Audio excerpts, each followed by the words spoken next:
శ్రీ గురుభ్యో నమః. మద్గురుదేవులు చినరామచంద్రయార్ల వారి పాదపద్మములకు నమస్కరించుకుంటూ, శ్రీ సత్యానంద సత్యమయ్యార్ల వారికి నమస్కరించుకొని, శ్రీమద్ భాగవత కృష్ణదేశకేంద్రుల వారు రచింపబడిన శక్తిద్వయ నిరాసకంబైన శుద్ధ నిర్గుణ తత్వ కందార్థ దరువుల నుండి 14వ అధ్యాయము గురుని లక్షణం నుండి 10వ కందార్థము క్రమ సంఖ్య 230. ఎరుక భ్రమ కల్గు శిష్యుని పరితాపము మాన్పినట్టి పండితుడెతడో, గురుడతడే కాని గురువులే గురువులమని పొట్ట కొరకు గొలిగే వారెల్లా, వారికి బోధ తెలియుట కల్లా, పరిపూర్ణమును లేని ఎరుక నేర్పడదెల్పి, ఎరుకాను విడిపించనెరుగాక గురువులై గొలిగే వారెల్లా, వారికి బోధ తెలియుట కల్లా.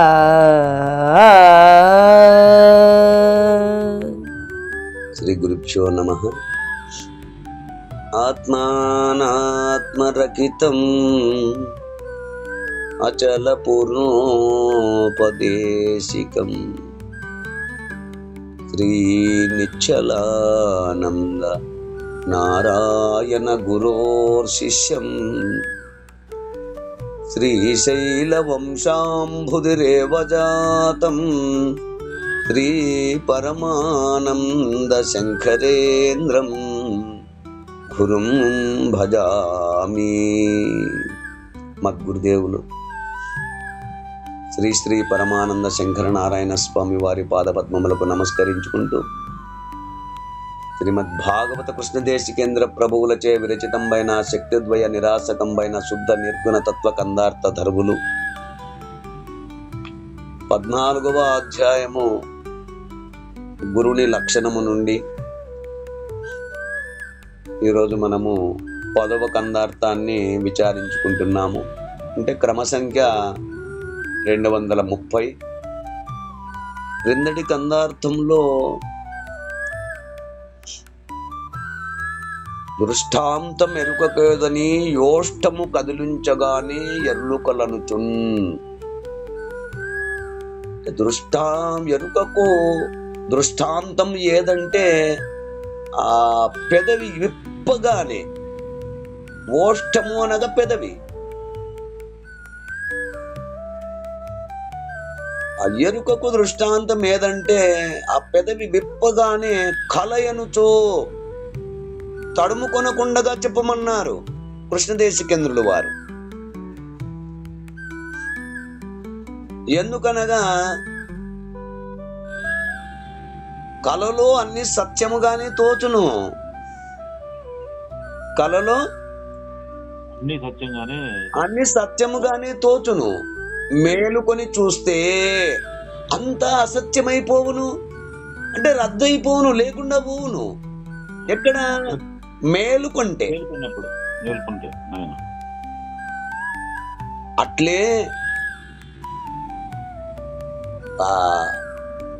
సద్గురుమూర్తి ద్వారా పరిపూర్ణ బోధచే ఆరూఢత పొందని వానికి తాను ప్రపంచము తన సుఖ దుఃఖములు అన్ని సత్యముగానే తోచును.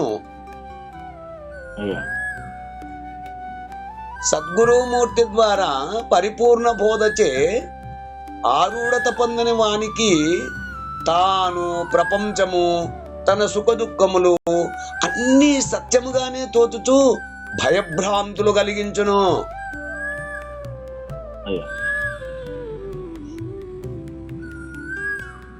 కానీ గురుకృపచే పరిపూర్ణ బోధయనే మెలకువ చెందిన వానిని ఎరుక గాని ఎరుక భ్రాంతులు గాని ఏమి బాధించవు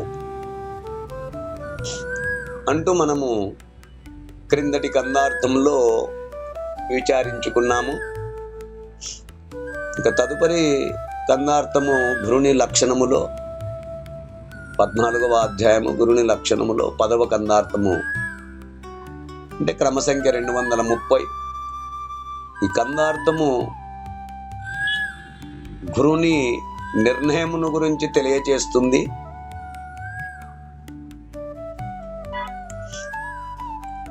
ఎరుక భ్రమగల్గు శిష్యుని పరితాపము మాన్పినట్టి పండితుడెతడో గురుడతడే కాని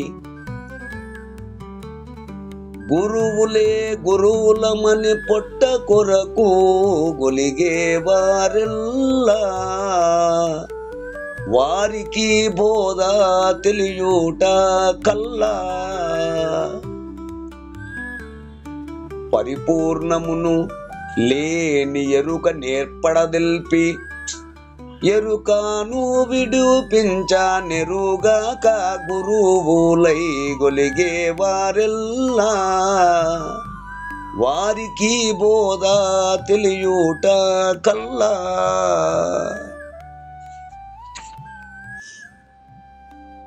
శిష్య, ఆయన సద్గురుదేవ, ఎరుక భ్రమగలుగు. ఎరుక భ్రమగలుగు అనగా అధిష్టాన రూపమైన ఎరుక పరిణామ రూపమగు జీవేశ్వర జగత్తు ఎందలి మార్పులు అయ్యా, లేక పరిణామములు లేక సుఖ దుఃఖములు. ఎరుక భ్రమగలుగు అనగా అధిష్టాన రూపమైన ఎరుక యొక్క పరిణామ రూపమగు జీవేశ్వర జగత్తు ఎందలి మార్పులు అయ్యా, లేక పరిణామములు లేక సుఖ దుఃఖములు. ఆ శిష్యుని పరితాపము అనగా తన్ను ఆశ్రయించిన శిష్యుని అతను ఎట్లున్నాడు, అనేక పరిణామములతో సుఖ దుఃఖములతో ఉన్నాడు శిష్యుడు. అట్టి శిష్యుడు ఆ పరితాపముతోనున్నాడు. అప్పుడు తన్ను ఆశ్రయించిన శిష్యుని ఆ సుఖ దుఃఖములు లేక ఆ జన్మ పరంపరలు, పరితాపము, దుఃఖము, బాధ, కష్టము, ఎన్నో సమస్యలకు ఆందోళన మాన్పునట్టి అంటే లేకుండా చేసినట్టి అంటే రద్దు చేసినట్టి పోగొట్టినట్టి పండితుడెవరో అతడు గురుడు. అతడే గురుడు. ఆ శిష్యుడు ఎట్లున్నాడు? సుఖ దుఃఖములు, జన్మ పరంపరలు లేక పరితాపము లేక దుఃఖము, బాధ, కష్టము, అనేక సమస్యలతో కూడుకొని ఆందోళన చెందుతూ అటువంటి అవన్నింటినీ మానుపునట్టు అంటే లేకుండా రద్దు చేసినటువంటి అంటే పోగొట్టినటువంటి పండితుడెవడో అతడు గురుడు.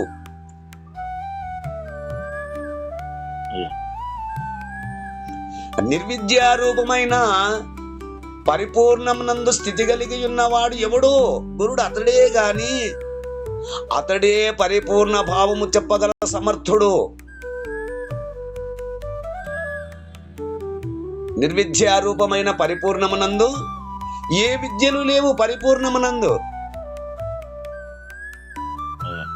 విద్యలు లేవు, అవిద్యలు లేవు. నిర్విద్యారూపమైన పరిపూర్ణమునందు స్థితి కలిగి ఉన్నవాడు ఎవడో గురుడు అతడే గాని అతడే పరిపూర్ణ భావమును చెప్పగల సమర్థుడు గాని గురువులమని అంటే గురు శబ్దముచే వేషధారణలో కనపడి, వేషధారణ అంటే మనకు అందరికీ తెలుసు, కాషాయ వస్త్రములు వేసుకోవడము, రుద్రాక్షలు ధరించడము, జడలు పెంచుకోవడము, కమండలము చేత పట్టుకొని ఒక దండము చేత పట్టుకొని మనం చూస్తూ ఉంటాము. ఆ వేషధారణ అంటే అది. కాబట్టి గురువులమని గురు శబ్దముచే ఆ వేషధారణలో కనపడి ఆ శిష్యులను స్వీకరించి రండి మేము పరిపూర్ణ బోధను తెలుపుతాము అని చెప్పని ఆ శిష్యులను స్వీకరించి మేము కూడా సాంప్రదాయ బద్ధులమే అని ప్రచారం చేసుకుంటూ ఆ పొట్ట కొరకు గొలిగే వారిల్లా మేము కూడా సాంప్రదాయ బద్ధులమే అని ప్రచారం చేసుకుంటూ ఆ పొట్ట కొరకు గొలిగే వారెల్లా అంటే గురుధర్మమును వారి ఆకలి బాధను తీర్చుకునేటకు మాత్రమే ఒక మార్గముగా మలుచుకునేవారు. వారికి బోధ తెలియుట కల్లా. అట్టి వారికి అసాంప్రదాయమందున్న రహస్యమైన వస్తునిచ్చే ప్రబోధ వారికి ఏమాత్రము తెలియదు. అయ్యా ఆ పబ్బం గడుపుకోవడానికి, అంటే పొట్టను పోషించుకోవడానికి, ఆ గురుధర్మమును వారి ఆకలి బాధను తీర్చుకున్నకు మాత్రమే ఒక మార్గంగా మలుచుకున్నవారు. అట్టి వారికి బోధ తెలియుట కల్లా సాంప్రదాయమందు ఉన్నటువంటి రహస్యమైన వస్తునిచ్చే ప్రబోధ వారికి ఏమాత్రము తెలియదు.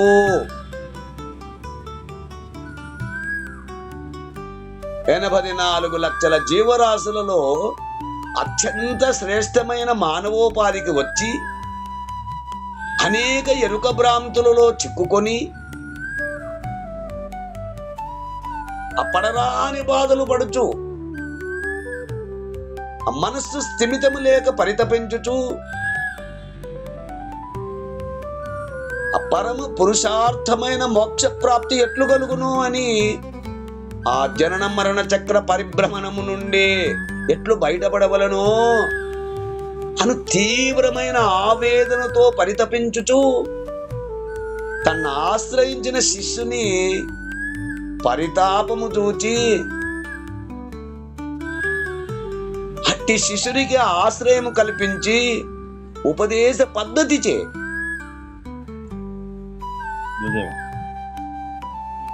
అట్టి శిష్యునికి ఆశ్రయం కల్పించి ఉపదేశ పద్ధతిచే క్రమ పద్ధతిలో పరిపూర్ణ బోధన దృఢపరచి జనన మరణ భ్రాంతిరహిత విధానము సర్వ భ్రాంతిరహిత స్థితిని చేకూర్చగలిగి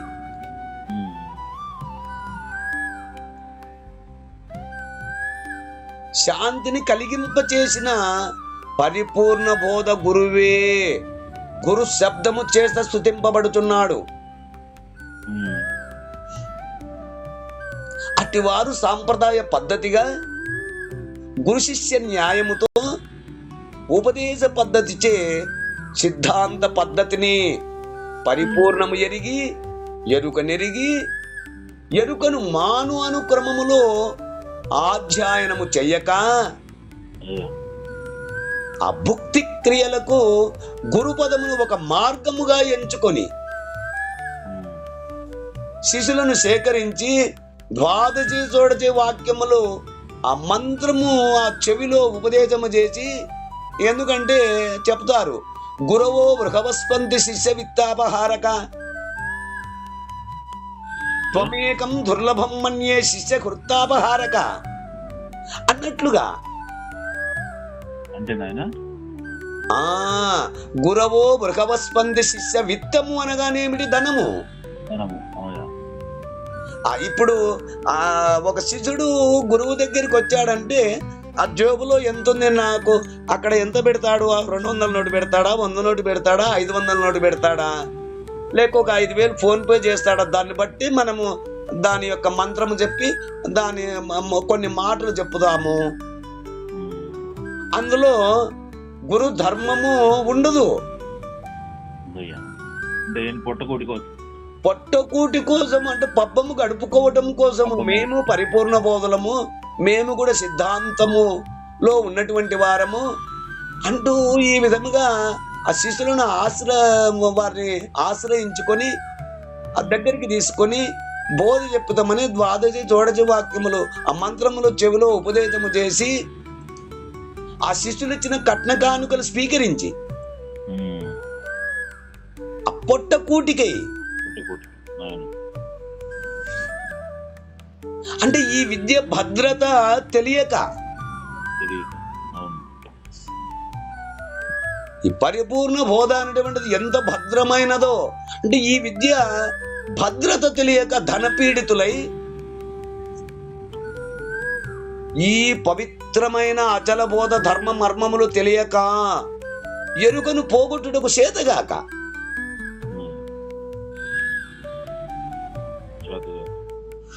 తెలుసుకోలేదు. ఆ, ఆ ధర్మ మర్మములు తెలియక ఎరుకను పోగొట్టుటకు చేతగాక, అంటే భ్రాంతిరహిత విధానము అనగా ఎటువంటిదో తెలియక తెలియదు. అల్లోకంలో ప్రచారం చేస్తున్న గురువులకు ఈ క్రమ పద్ధతి తెలియదు. పరిపూర్ణమును లేని ఎరుకను ఏర్పడదలిపి, అంటే స్వతసిద్ధమైన పరిపూర్ణము లేని ఎరుకను వేరువేరుగా అంటే కేటాయించి వస్తునిచ్చే పూర్వకముగా వేరు చేసి చూపించి ఎరుకను విడిపించనెరుగక.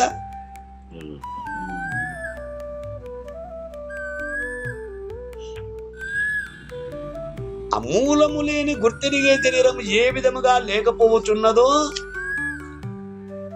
తెలియపరచక గురువులై ఉన్నవారు అంటే గురువులుగా చలామణులు అవుతున్నారు కనుక అచల సాంప్రదాయక గురువులను ఆశ్రయించి పరిపూర్ణమును ఎరుకను విశదముగా తెలియపరచి ఎరుకను విడిపించిన గురువులే గురువు కాని అట్లు కాక ఎరుకను విడిపించనేరని గురువులు కానీ కారు, వారికి బోధ మర్మము కూడా తెలియక ఉండును అంటూ మనకు కృష్ణదేశికేంద్రుల వారు ఈ కన్నార్థ భావాన్ని చక్కగా మనకు అందిస్తున్నారు. ఈ కన్నార్థ భావాన్ని తమ తమ గురువుల ద్వారా చక్కగా విచారించి తెలుసుకుంటారని కోరుకుంటూ జై గురుదేవ. జై గురుదేవ.